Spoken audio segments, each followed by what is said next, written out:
Okay, so it's moments before you're going to be born. You're having a final sit down with God. And he asks you, family?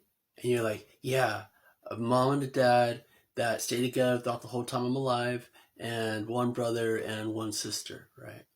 And he's like, okay. The difficulties? You tell him drugs. I want drugs to be my number one obstacle in life.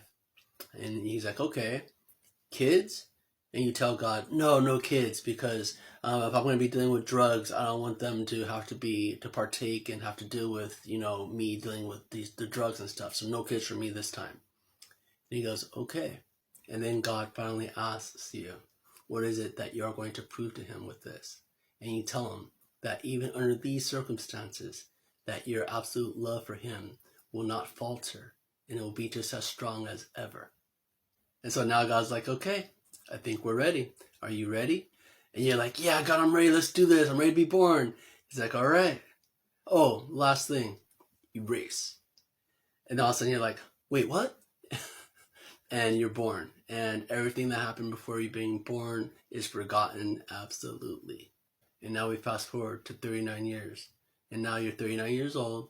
Your parents are still very much happily married.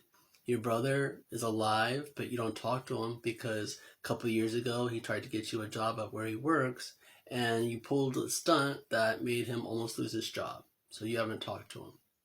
Your sister, you still talk to her, and she still has hope and faith for you and your future, even though you are homeless and you live in your car and you are pretty hard on the drugs.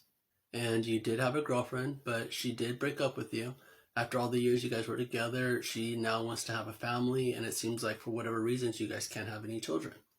And at 39, your birthday is the next day. Your birthday is tomorrow. And so you hit up your sister, telling her that the day after your birthday, you have a job interview, and you hit her up for some money to use for a suit and to like wash up and stuff. She doesn't believe you. She believes that you're going to use it for drugs, but she still has faith and hope in you. So she gives you the money, and she tells you to go get the money anyways. And sure enough, you are on your way over there, and you do plan on using it on drugs, but you feel that there's a pain inside of you that you don't understand, and that you feel that, yeah, you're on the drugs right now, but, once you get a girl, and once you guys, get together and get married and have a family, you will finally have that emptiness inside that you feel that you've been yearning. So you're doing the drugs, but you feel once you have a family, it'll all come together. So now you're on your way to your sister's for the money for the drugs, but you don't make it. You get hit by a car and you die.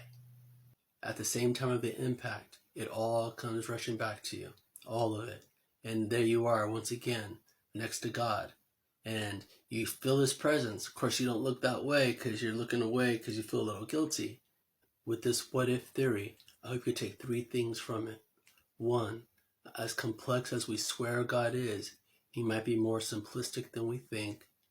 2, the destination is not nearly as important as the journey. And 3, it's not about what God throws at us. It's about how we respond to what God throws at us.